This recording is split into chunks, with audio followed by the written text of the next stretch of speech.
خلينا نروح نشوف لقطة الديربي. انتم ما شفتوها لقطة الديربي. صاحب السمو الأمير سمو الأمير محمد بن فيصل، وبرضه رئيس مجلس إدارة نادي النصر الأستاذ سعود آل سويلم. هذه لقطة الديربي. صحيح. نحكي في الكورة صحيح. نتناقش نتحدى بعض الوعد الملعب، لكن حبايب. جدا. سمو الأمير محمد بن فيصل رئيس مجلس إدارة نادي الهلال، الأستاذ سعود آل سويلم رئيس مجلس إدارة نادي النصر.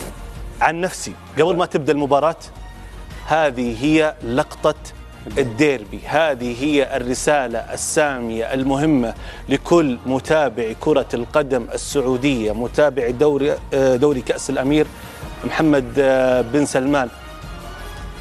لا تزعل على حد، لا تزعل قريبك، لا تزعل أخوك، احضر، انبسط، استمتع، شجع. جيتك فرصة تجي تحضر المباراة، احضر.